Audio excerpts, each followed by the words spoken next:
코로나19 극복을 위한 재정 확대로 국가 재정 건전성 악화에 대한 우려의 목소리가 커지고 있습니다. 일부 경제지를 중심으로는 위기론까지 나오고 있습니다. 정말 우리 재정에 심각한 위기가 올 것인지 건국대 최백은 경제학과 교수와 함께 얘기를 나눠보겠습니다. 어서 오십시오. 네, 안녕하세요. 예. 대통령께서는 일단 걱정이 없다고 하는데 국민들한테 걱정해야 된다고 하는 목소리들도 커지고 하니까 한번 점검을 해봐야 될 것 같습니다.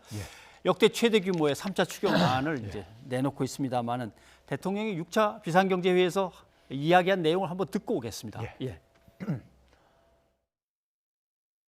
하반기에도 과감한 재정 투입을 계속하기 위해 정부는 단일 추경으로 역대 최대 규모의 3차 추경을 편성했습니다.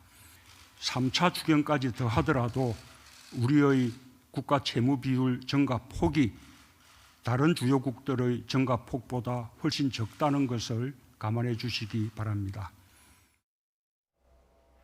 네, 증가 폭이 그렇게 위험한 게 아니라고 강조를 몇 번 했는데도 불구하고 계속 언론에서는 아니다. 우리 국가 부채 너무 빨리 늘어나고 있다. 이 기사가 계속 나온단 말이죠. 근데 그 언론들이요, 좀 그 일관성이 좀 있었으면 좋겠는데요. 예를 들어서 우리가 지금과 같이 비슷한 우리가 경제 위기 상황이 2008년도 금융위기 때 있었잖아요.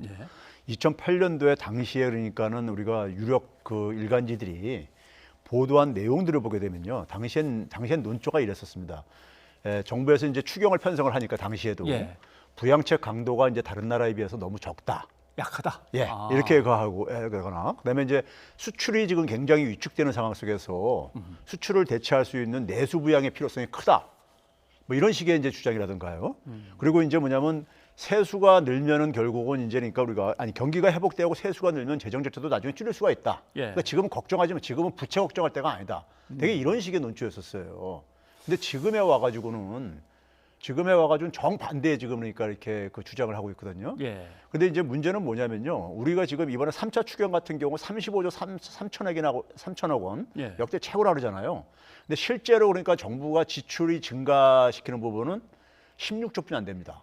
그러니까 나머지는 그러니까 세출 조정이라든가 기존에 쓰려고 우리가 계획했던 거를 조정하는 거기 때문에 그러니까 이제 우리가 추경을 하게 되면은 35조 3천억 원을 추가로 그러니까 우리가 더 쓰는 게 아닌가 이렇게 생각들을 많이 하잖아요. 근데 그렇지가 않다는 얘기입니다. 그러니까 그동안에 1, 2, 3차 중에서도 1, 2, 3차 동안에도 총액 편성 추경 편성 규모는 59조 2천억 원이에요. 근데 실제로 지출을 증가시킨 것은 34조 8천억 원. 그러니까 약 25조 정도가 사실 그러니까 추경의 그 규모하고 차이가 있다는 얘기입니다. 그러니까 우리가 그렇게 많이 이렇게 편성을 한 게 아닙니다. 많이 편성을 안 한 거고요. 그다음에 또 하나는 이제 우리가 제가 꼭 짚고 싶은 것은 2차 추경했을 때 우리가 국가 부채 비율이 41.4%라고 우리가 얘기를 하고 있습니다. 그리고 이제 3차 추경하게 되면 43.5%로 이제 우리가 증가할 거라고 얘기하는데 한 2%포인트 증가하는 거죠. 근데 제가 계산을 해보니까 여기에 이제 우리가 빼놓고 있는 게 뭐냐면요. 정부가 그러니까 그래서 추경 편성해서 돈을 지출을 하게 되면요. 부채만 증가하는 게 아니라 소득도 증가시킵니다. 그러니까 대개 보게 되면 이 경기가 침체기에는 그러니까 그래서 100을 그러니까 부채를 지출을 하게 되면은 부채의 100이 증가할 게 아닙니까? 근데 소득은 100 이상이 증가해요, 사실은요. 근데 100만 증가한다고 계산하더라도요. 한 1.2%뿐이 안 증가해요. 그러니까 이게 계산이 과장됐다는 얘기죠, 그러니까요.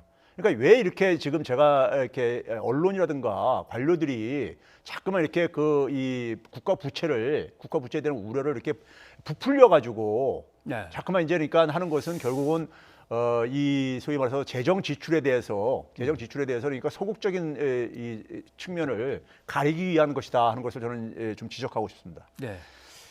글쎄요. 언론이 왜 그러냐고 이야기를 하시니까 참 대답을 해야 되는지 말아야 되는지 좀 망설여지긴 하는데 뭐 여러 가지 있는 것 같습니다. 첫째는 정치적으로 이쪽 정파니까 저쪽 정파를 공격해야 되는 문제도 있고, 그 다음에는 추경이 쓰이는데 기업의 어떤 그 생산 활동을 확 지원하는 쪽으로 쓰이는 거냐, 아니면 가계와 노동자들의 급한 사정을 맞습니까? 두 번째가 제가 볼 땐 정답인데요. 재정이라는 것은 결국 국민 세금을 가지고 하는 겁니다. 그렇죠? 근데 그 돈을 그러니까 누구를 위해서 쓰냐 하는 것은 굉장히 이해관계가 복잡합니다. 예. 그러니까 2008년도, 그다음에 2015년도 박근혜 정부 때도 마찬가지고요. 당시엔 주로 그러니까 우리가 관료들이 재정 편성을 하게 되면요, 대개 이제 기업 지원에 초점을 맞춥니다. 대부분의 이 추경 같은 것을요.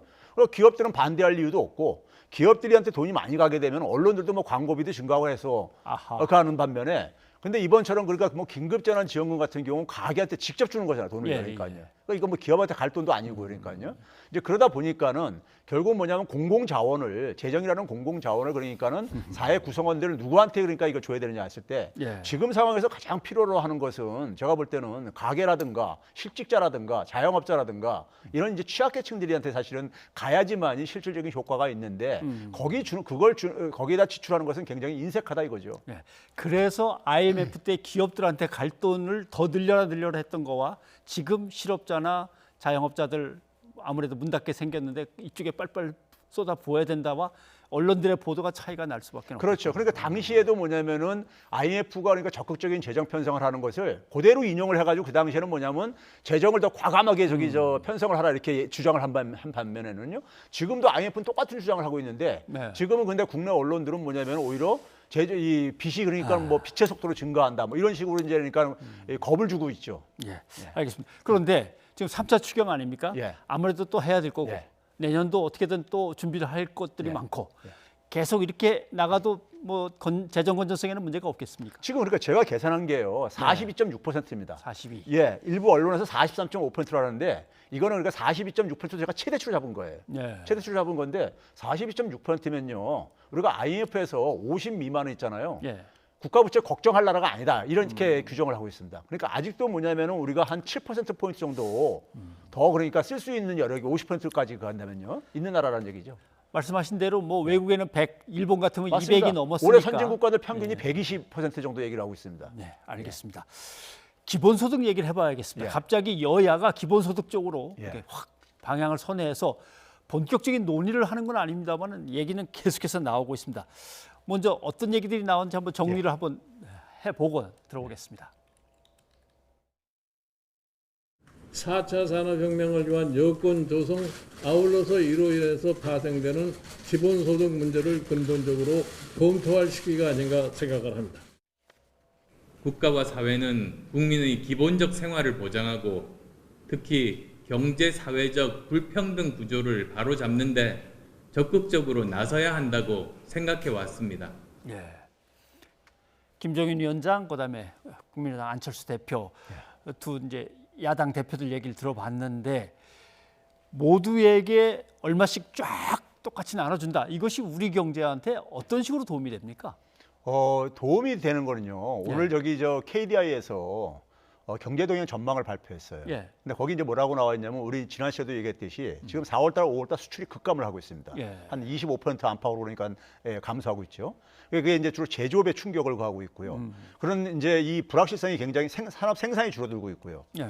그럼 그런 상황 속에서 그나마 유일하게 지금 그러니까 경제의 버팀목이 되고 있는 것이 소비인데, 소비에 그러니까 긴급재난 지원금이 크지는 않지만은 상당히 그래도 소비를 그나마 부양하는 데 좀 도움이 되고 있다, 이런 지적을 했어요. 예. 그러면 이제 그게 이제 그러니까 우리가 이번에 기본소득 논의가 나오는 이유도요. 국민들이 사실 체감을 하고 있는 것이고 현장에서 어쨌든 간에 이 경기 부양의 어쨌든 효과를 지금 확인을 하고 있는 겁니다. 그래서 지금 김종인 비대위원장하고 안철수 대표가 얘기하는 얘기가 사실 맞물려 있는 문제예요. 예. 그러니까 우리가 되게 1차 산업혁명 때도 보게 되면요. 1차 산업혁명이 진행되면서 되게 불평등이 굉장히 심해졌었습니다. 예. 그리고 이제 새로운 우리가 이 산업사회로 가면서 기존의 일자리도 많이 없어지고 그러면서 노동하는 하나의 패턴도 달라지고 그렇게 돼요. 그러다 보니까는 그 당시에도 기본소득 논의가 있었습니다. 그럼 지금도 마찬가지로 우리 사회 속에서 기본소득은 두 가지 관점입니다. 하나는 뭐냐면은 불평등 문제로 그러니까 접근하는 사람들이 있고요. 또 하나는 뭐냐면은 지금 우리 경제에서 가장 중요한 게 뭐냐면 산업 재편입니다. 예. 산업 체제를 강화하는 건데 4차 산업혁명과 관련해서 지금 우리가 산업 재편을 하고 있거든요. 근데 4차 산업혁명과 관련된 산업 재편은 되게 창의적인 아이디어를 많이 요구를 합니다. 근데 창의적인 아이디어는 우리가 뭐냐면 되게 자유시간이 많을 때 나오는 것이지, 그러니까 우리가 이 노동 시간하고 비례하는 게 아닙니다. 창의적인 아이디어는요. 그러니까 자유 시간이 많을수록 창의적인 아이디어가 많이 나온다고 얘기를 해요. 그러면은 결국 뭐냐면은 자유 시간을 많이 가지려면 노동 시간을 그만큼 줄여야 되는 거죠. 예. 그러면 그만큼의 그러니까 소득 좀 보존이 필요한 거죠. 이런 차원에서 대기하니까 우리가 혁신을 더 많이 만들어내기 위해서 기본소득의 필요성을 많이들 얘기를 하고 있는 겁니다. 그러니까 김종인 비대위원장하고 안철수 대표가 얘기하는 것이 같은 맥락이에요. 예. 그럼 이렇게 기술 진보할 때 불평등은 더 심해질 수 있다 이거예요.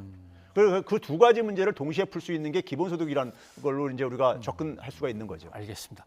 그러면 이제 기본소득 논의를 시작해야 되고 과연 거기에 투입할 재원들을 갖다 어디에서 얼마큼이나 마련할 수 있는가도 따져야 되고 어디선가 깎아서 또 집어넣어야 될 거고 그 논의는 상당히 길어질 건데 그 전에 당장 사정이 급하니까 1차 재난 지원금이 있었는데 2차 재난 지원금은 이제 나와야 될 때가 됐나요? 저는 늦어도 7월 달에는 집행이 돼야 된다고 봅니다. 7월에. 예. 왜 그러냐면요. 지금 5월 달에 집행된 것이 사실 그러니까 6월 달 정도면 다 소진돼 버립니다. 예, 소진돼 버리기 때문에 이제 그럼 소진되고 난 다음에 다시 그러면 이제 소비가 다시 또 이제 그러니까 얼어붙고 자영업자 또 어려움이 될 거라고요. 그럼 지금 생산과 수출이 안 좋은 상황 속에서 그럼 버팀목인 소비마저 없으면은 경제가 어떻게 될 것 같습니까? 상식적으로 볼 때요. 아하. 그리고 지금 뭐 예를 들어서 뭐 이재명 지사 같은 경우 한 월 한 20만 원 정도 한 번 더 주자 이렇게 얘기했는데 그게 그러니까 우리가 GDP의 국가 부채 비율에 미치는 영향이 0.5% 정도밖에 안 돼요. 그러니까 그 정도는 그러니까 우리가 충분히 우리 재정이 감당할 이 역량이 있다 이거 평가할 수 있는 겁니다. 네, 알겠습니다. 아무튼 교수님의 조언은 국가적 역량이 아직 비축된 게 있다. 맞습니다. 쓸 때 쓰자라고 하는 말씀이시군요. 알겠습니다. 오늘 고맙습니다. 네, 감사합니다.